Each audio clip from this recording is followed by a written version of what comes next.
बहू, मेरा सामान पैक हो गया बेटा? हाँ पापा जी, हो गया आपका सामान पैक। वैसे आप जा कहाँ रहे हो? मैं ना अपने दोस्त के पास जा रहा हूँ कुछ दिन रुकने के लिए, थोड़े दिन तक आ जाऊंगा। अच्छा, वैसे किस दोस्त के पास जा रहे हैं आप? राहुल के पास उनका नंबर तो होगा ना? हाँ, राहुल जानता है उसको, वो मेरे कॉलेज का दोस्त है। राहुल के पास उसका नंबर है।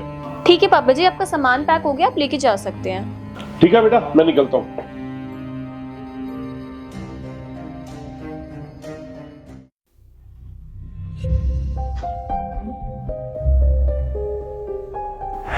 ससुर जी ने तो हद पार कर दी। एक लड़की के कपड़े उनके बैग में, ये सब चल क्या रहा है इस घर में? मुझे ससुर जी से ये उम्मीद नहीं थी। क्या मैं राहुल को ये सब बताऊं? अगर मैंने राहुल को ये सब बता दिया तो वो सोचेगा क्या? हमारी तो घर की नाक कटवा दी ससुर जी ने, सच में कितनी शर्म की बात है।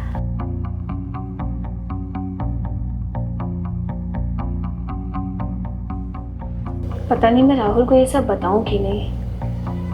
मुझे लगता है मुझे राहुल को ये सब कुछ बता ही देना चाहिए। यही ठीक रहेगा। राहुल सुनो। हाँ बोलो, क्या हुआ? अरे सुनो राहुल, मुझे तुमसे कुछ जरूरी बात करनी है।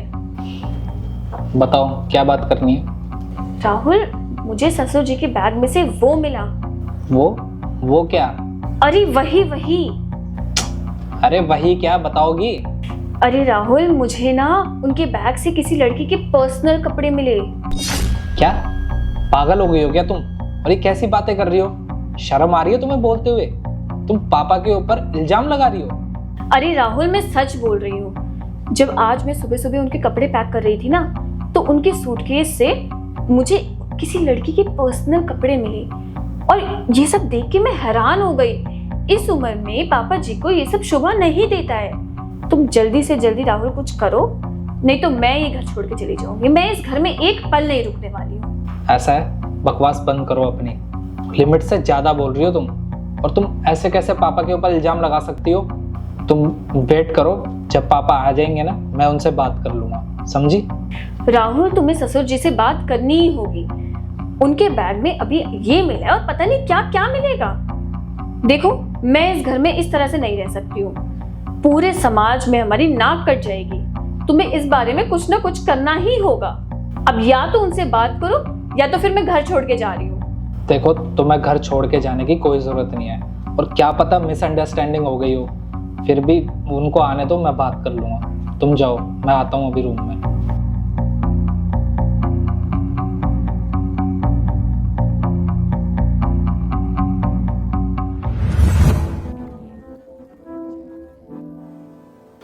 अरे बहू, एक गिलास पानी देना बेटा।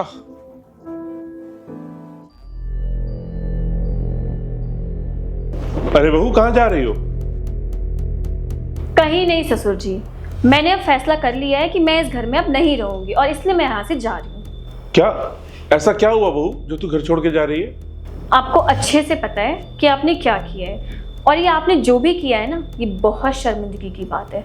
आखिर मुझे बताएगी बेटा, मैंने क्या किया है? देखिए पापा जी, आपको अच्छे से पता है कि आपने किया क्या है।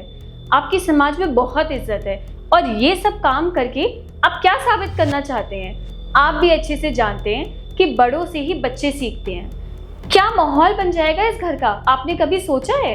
इसलिए मैंने अब फैसला किया है कि मैं ये घर छोड़ के जा रही हूँ। बहू, मुझे समझ नहीं आ रहा तू किस बारे में बात कर रही है। आखिर मुझे बता तो सही, तू क्या कहना चाहती है? किया क्या है? पापा जी, आपको नहीं पता कि आपने क्या किया है? आपके बैग में से लड़कियों के छोटे छोटे कपड़े मिल रहे हैं। अच्छा, तो तू उस चीज के लिए बात कर रही है, और इतनी छोटी सी चीज के लिए तूने इतना बड़ा फैसला ले लिया घर छोड़ के जाने का? छोटी बात? ससुर जी, आपके लिए छोटी बात होगी, मगर मेरे लिए बहुत बड़ी बात है। आपके बैग में से लड़कियों के कपड़े निकल रहे हैं और इस तरीके से आप अभी हरकतें कर रहे हैं। शादी से पहले आप पता नहीं क्या क्या करते होंगे। मैं एक इज्जतदार फैमिली से हूँ और इस तरीके से मैं इस घर में नहीं रह सकती हूँ, इसलिए मैं जा रही हूँ। अच्छा, मेरे बैग से तुझे लड़कियों के कपड़े मिले तो तुझे इतना बुरा लगा, और जो तू मेरे बेटे के साथ कर रही है उसका क्या? क्या? मैंने क्या किया?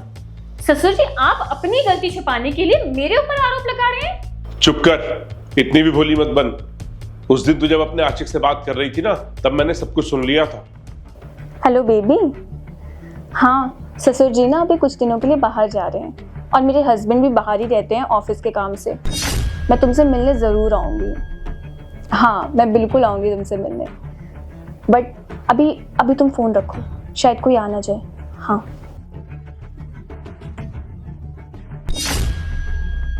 तुझे शर्म आनी चाहिए बहू। तुझे इतना अच्छा परिवार मिला, राहुल जैसा पति मिला जो तुझे बेपनाह प्यार करता है, और उसके बाद भी तूने ये हरकत की। लानत है तुझ पर। हाँ मैंने जो किया वो सिर्फ तुझे एक सबक सिखाने के लिए था, ताकि तुझे पता लग सके कि जब कोई गलत करता है तो उस पर क्या बीतती है। मेरे छोटी सी हरकत से तुझे इतना बुरा लगा तो तू जो कर रही है सोच, अगर जब ये राहुल को पता लगेगा तो उस पर क्या बीतेगी, क्या इज्जत रह जाएगी हमारी समाज में। मैं चाहता तो ये बात मैं राहुल को बता सकता था, लेकिन मैं इस परिवार को तोड़ना नहीं चाहता था। ससुर जी मुझसे गलती हो गई है। मैं जानती हूँ कि मैंने बहुत गलत किया और इससे मेरी पूरी की पूरी जिंदगी बर्बाद हो सकती थी, पर आपने मेरी आंखें खोल दी हैं। मैं ये गलती दोबारा कभी नहीं करूँगी। पर ससुर जी आप प्लीज़ राहुल को ये सब कुछ मत बताइएगा। मैं भी कितनी गलत थी, मैं अपना घर खुद ही तोड़ने के पीछे लगी हुई थी। पर ससुर जी मैं आपसे माफ़ी मांगती हूँ, आप प्लीज़ ये सारी बातें किसी को मत बताइएगा। अगर मेरे माँ बाप को ये सब कुछ पता चला तो ना जाने वो क्या करेंगे, और राहुल तो मुझे डिवोर्स ही दे देगा। देखिए ससुर जी मुझे अपनी गलती का एहसास हो चुका है, मैं ऐसा कभी भी नहीं करूँगी। आप मुझे माफ़ कर दीजिए ससुर जी। मैं समझ गई ससुर जी, आपका तरीका बेशक गलत था, पर आपकी नीयत बिल्कुल साफ थी। आप मुझे कुछ सही चीज़ सिखाना चाहते थे और मैं समझ गई हूँ ससुर जी कि मैं बिल्कुल गलत थी। दोबारा ऐसा कभी नहीं होगा। मैं बहुत शर्मिंदा हूँ। ठीक है बहू, बहुत अच्छी बात है तुझे तेरी गलती का एहसास हो गया, वरना तेरा बसा बसाया घर उजड़ जाता बेटा। और बड़ों का तो फर्ज होता है बच्चों की गलतियां माफ करना, उन्हें समझाना। चल अब एक काम कर, राहुल के आने का टाइम हो रहा है, अंदर जा और खाने की तैयारी कर। ठीक है ससुर जी।